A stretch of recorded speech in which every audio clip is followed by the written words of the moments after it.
बिस्मिल्लाहिर्रहमानिर्रहीम। कपल हमने देखना आज। What is couple? A pair of forces F and -F of same magnitude but opposite in direction acting on a rigid body forms a couple। क्या मतलब? जब हम कोई फोर्स लेते हैं और वो फोर्स जो है वो किस पे एक्ट करती है। ये हमारे पास एक रिजिड बॉडी है, ये मैंने एक रिजिड बॉडी ले लिया। ये इस पॉइंट के ऊपर ये फिक्स है, पॉइंट O के ऊपर। मैं इधर से एक फोर्स F1 जो है वो उसके ऊपर एक्ट करता हूँ, ठीक हो गया। तो और साथ ही साथ मैं क्या करता हूँ, एक और फोर्स ले लेते हैं, एक और फोर्स ले लेते हैं इधर से।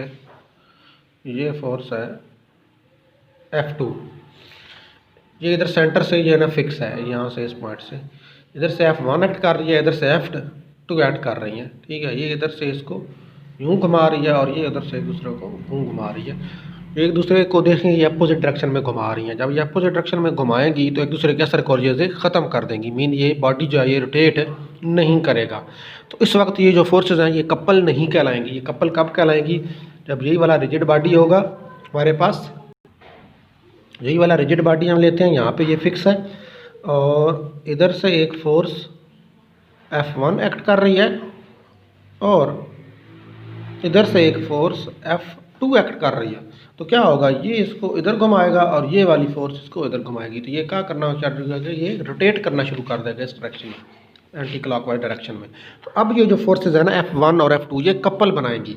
तो कपल कौन सी फोर्सेज बना रही होती हैं? जो टॉर्क प्रोड्यूस करती हैं, मैग्नीट्यूड में इक्वल हो बट डायरेक्शन में अपोजिट हो। ये दोनों फोर्सेज मैग्नीट्यूड में इक्वल हैं बट डायरेक्शन में अपोजिट हैं, ये उस डायरेक्शन में और ये इस डायरेक्शन में। तो ये वाली दो फोर्सेज F1 F2 यहाँ पे कपल बना रही हैं, ये वाली दो फोर्सेज कपल नहीं बना रही। अब दोबारा देखें definition, what is the couple? Pair of forces F - F same magnitude but opposite direction acting on a rigid body forms a couple। when couple acts on a body it rotates the body। जब couple act करता है तो body को rotate करना भी ज़रूरी होता है। अगर बॉडी रोटेट नहीं कर रहा फिर वो फोर्सेज कपल नहीं बना रही। नेक्स्ट मूवमेंट ऑफ कपल, वो क्या होता है? Let F of -1 - F be a couple, let A be points on the line of action of F and -F respect let F R1 R2 are the position vector of the points A and respectively point B। देखें ये हमारे पास एक force F point A के ऊपर act कर रही है, ये एक फोर्स -F इधर एक्ट कर रही है, ठीक हो गया। Then the sum of movements of F and -F about O के अबाउट हम क्या करने लगे हैं, इसका सम ऑफ लेने लगे हैं कपल्स का, मूवमेंट्स का।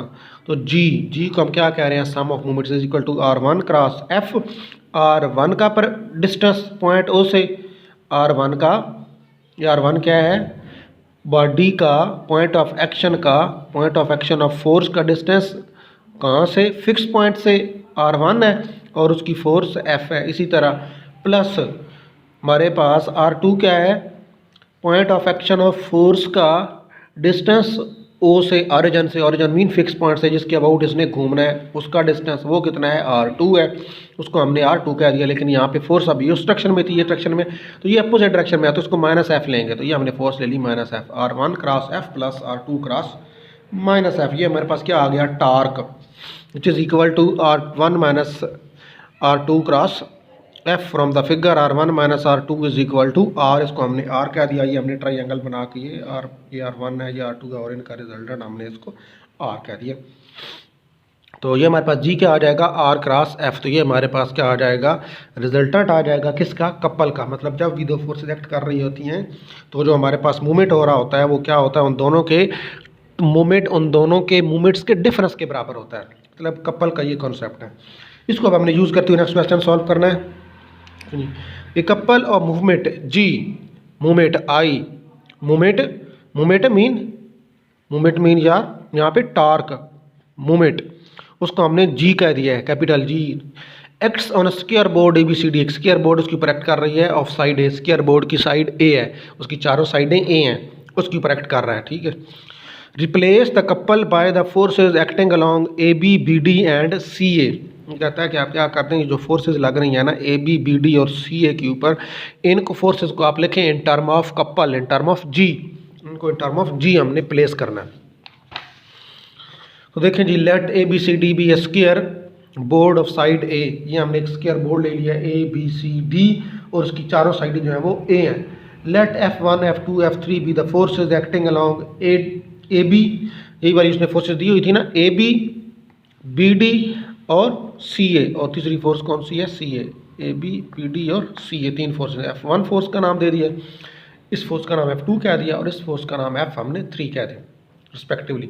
Where A B is side and B D and C A are the diagonals of the square as shown in the figure. ये हमारे पास आ गई हमारे पास स्क्वायर बोर्ड। अब हमें पता है ये जो स्क्वायर बोर्ड होता है ना, इसके ये वाले जो एंगल होते हैं ये 90 के होते हैं। ये वाला एंगल 90 का, ये वाला एंगल 90 का, ये वाला एंगल 90 का, ये वाला एंगल 90 का, ये भी 90 का है, ये भी 90 का, ये भी 90 का और ये भी 90 का। इसी तरह जो स्क्वायर होता है इसके ये वाले जो एंगल होते हैं, ये वाले इंटरनल एंगल ये 90 डिग्री के होते हैं। अब ये वाला डायगोनल है, इसको बाइसेक्ट कर रहा है, तो ये भी 45 का, ये भी 45 का, ये भी 45, ये भी 45, सिमिलरली ये भी 45, ये भी 45, ये भी 45 और ये भी 45 के एंगल हो जाएंगे। चलिए आगे, take movements of all forces about A के अबाउट हम मूवमेंट लेने लगे हैं, मतलब ए के अबाउट हम टार्क लेने लगे हैं। सारे का सारा टार्क जो है ए के अबाउट कैलकुलेट करने लगे हैं। जिस पॉइंट के अबाउट टार्क लेते हैं उस पॉइंट के को फिक्स कर देते हैं, मीन उस पॉइंट के अबाउट घुमाना है आपने। ये अब ए ऐसे समझे कि आपने ये आपके पास एक पूरा बोर्ड है, एक थाली सी है, एक प्लेट है, ये प्लेट आपने इस प्लेट को यहाँ पे एक कील लगाया हुआ है, यहाँ पे ये फिक्स है इस पॉइंट के ऊपर। इस पॉइंट सबसे पहले आपने देखें इस पॉइंट के अंदर से कौन कौन सी फोर्सेज गुजर रही हैं। जो भी फोर्सेज फिक्स पॉइंट के अंदर से गुजर रही होती हैं उनका टार्क 0 होता है। इसके अंदर से आपको नज़र आ रही है एक फोर्स F1 गुजर रही है और एक फोर्स F3 गुजर रही है। F2 इसके अंदर से नहीं गुजर रही है। F2 देखें यहाँ से डिस्टेंस पे है, ये F2 है यहाँ पे पड़ी हुई, ये इस पॉइंट के अंदर से को नहीं गुजर रही है। इसका मतलब इसका भी टार्क 0 है, इसका भी टार्क 0 है। टार्क रह जाएगा सिर्फ एक फोर्स F2 का। हम लेंगे टार्क इसके बराबर होता है force into perpendicular distance F2 into इसका परपेंडिकुलर डिस्टेंस A से O तक। हमने A से O तक परपेंडिकुलर डिस्टेंस लेना है, मल्टीप्लाइड कर देना है F2 के साथ। तो ये देखें, take moment of all forces about A, G is equal to F2 AO, ये F2 इंटू AO जी हमने लिख लिया। F2 AO की हमने वैल्यू निकाल ली है इस ट्राइंगल से। ये आपके पास फोर्स है, ये आपके पास एंगल थीटा है, तो आपके पास ये आपके पास क्या बन जाएगा, एक साइन थीटा और एक आपके पास कॉस थीटा बन जाएगा। इसको आपने साइन थीटा कह दिया और इसको आप कॉस कह दिया। जिसको मर्जी साइन या कॉस कह दें, इससे कोई फ़र्क नहीं पड़ता। क्यों? क्योंकि 45 डिग्री पे दोनों की वैल्यू अब बराबर होती हैं। इसको हमने साइन थीटा कह दिया और इसको हमने कॉस थीटा। हमने इसको ट्राइंगल, ये वाली जो ट्राइंगल हमने इसको रिजॉल्व कर लिया दो पॉइंट्स, दो कंपोनेंट्स में, ये कंपोनेंट और एक इसका ये component. F2 is equal to, ये हमारे पास क्या बन जाएगी, A B sine 45, A B sine और ये वाला एंगल हमने ले लिया 45 डिग्री, ये आ गया। साइन 45 की वैल्यू लगा दें 1/2, तो जी आपके पास आ जाएगा F2 है 1/2। यहाँ से F2 की वैल्यू निकल आएगी G2√/A। ये आपके पास एक फोर्स रिप्लेस हो गई है कपल G से। इसी तरह हमने फोर्स F1 और फोर्स F3 को भी G की टर्म में लिखना है।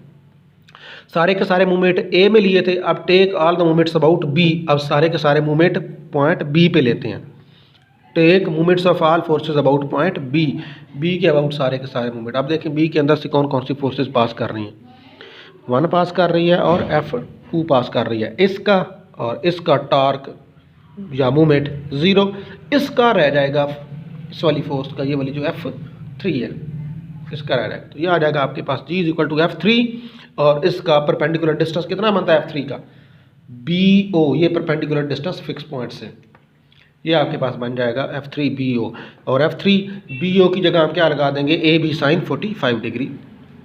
BO की जगह हम अगेन हमने क्या कर दिया, पहले हमने इसकी वैल्यू निकाली थी ना, अब हमने इसकी वैल्यू निकाल ली है। आप बेशक इसकी जगह AB cos 45 भी लिख सकते हैं, कोई प्रॉब्लम नहीं है। यहाँ पे इसको मैंने साइन कह दिया था, इसको मैंने कॉस कह दिया था, तो इसकी वैल्यू भी हमारे पास निकल आई है आ गई AB sine 45 degree. F3 is equal to 2 square root, तो यहाँ से F3 निकल आएगा G into 2 square root over 2। ये हमारे पास आ गया कितने, हमारे पास 2 फोर्सेज आ गए। अब हमने तीसरी फोर्स रिप्लेस करनी है, उसके लिए हम क्या करने लगे, take moment of all the forces about D. अब हम सारी की सारी फोर्सेज का डी के अबाउट मूवमेंट लेने लगे हैं, मतलब डी अब फिक्स पॉइंट है। अब सारी की सारी फोर्सेज ने डी के अबाउट घुमाना है इस बोर्ड को। देखें डी के अंदर से कौन सी फोर्स पास कर रही है, F2 पास कर रही है। F2 का 0 है। कौन कौन सी बाकी फोर्सेज रह जाएगी, F3 और F1। इन दो फोर्सेज ने टार्क प्रोड्यूस करना है यहाँ पे, एक F1 ने करना है और एक F3 ने करना है। सबसे पहले तो ये देखें F1, ये है फोर्स F1। फोर्स F1 का पॉइंट से परपेंडिकुलर डिस्टेंस कितना है? फोर्स F1 का फिक्स पॉइंट से परपेंडिकुलर डिस्टेंस कितना है? Which is equal to AD। तो आपके पास टार्क क्या बन जाएगा? F1 AD। ये देखें लिखा हुआ है F1 AD। उसके बाद क्या आ जाएगा? प्लस आ जाएगा और F3, ये आपके पास आ गया F3, ये आपके पास F3 का परपेंडिकुलर डिस्टेंस कितना है? DO। इसका परपेंडिकुलर डिस्टेंस कितना है? DO। अब यहाँ पे ये बात नोट करने वाली है कि F3 क्या कर रही है। देखें F3 इस डायरेक्शन में नहीं लग रही, इस डायरेक्शन में, तो ये इसको यूं घुमा रही है, इस डायरेक्शन में इसको क्लॉकवाइज घुमा रही है F3। यहाँ से अगर फिक्स है F3 इधर लग रही है तो ये इसको यूं करके क्लॉकवाइज घुमाएगी, लेकिन F1 जो है वो इसको यूं एंटी क्लॉकवाइज घुमाएगी। जी एंटी क्लॉकवाइज घुमा रही है और ये क्लॉकवाइज घुमा रही है। इसका मतलब आपने एक को नेगेटिव लेना है, तो आपने ये वाली एंटी क्लॉकवाइज थी इसको पॉजिटिव ले लिया और ये जो क्लॉकवाइज इसको नेगेटिव लेना है। ये देखिए इसलिए मैंने नेगेटिव लगा दिया यहाँ पे। अब माइनस F3 DO, और DO की वैल्यू उसी तरह आपके पास क्या आ जाएगी? AD साइन 45 डिग्री आ जाएगी। AD साइन 45 आ जाता है 1/2 स्क्वायर रूट, उन दोनों की वैल्यू लगाएं। AD की वैल्यू, AD आपके पास लेंथ A बन जाएगी और F3 इंटू DO की वैल्यू A/3 स्क्वायर रूट आपके पास आ जाएगी। ये क्या बन जाएगी? A/2 स्क्वायर रूट आपके पास किसकी वैल्यू आ जाएगी? DO की। ये वाला आपके पास है DO, ये उसकी वैल्यू आपने यहाँ पे लगा दी F3 A/2 स्क्वायर रूट। ठीक हो गया जी। यहाँ तो इसको सिंप्लीफाई कर लिया थोड़ा सा, ये बन जाएगा F1A माइनस G बन जाएगा। तो यहाँ से आपके पास F1 की वैल्यू निकल आएगी F1 is equal to 2G/A। तो तीनों फोर्सेज रिप्लेस हो गई हैं G से, तीनों फोर्सेज आ गई हैं इन टर्म ऑफ G में। यही क्वेश्चन था कि आप फोर्स F1 को भी G की फॉर्म में लिखें, F2 को भी G की फॉर्म में लिखें और F3 को भी G की फॉर्म में लिखें। ये देखें F2 को भी G की फॉर्म में लिख दिया, F3 को भी G की फॉर्म में लिख दिया और F1 को भी G की फॉर्म में लिख दिया। तो यही आज का हमारा क्वेश्चन था कि आपने with the help of moment या with the help of torque आपने कपल को यूज़ करते हुए फोर्सेज को रिप्लेस करना है कपल से।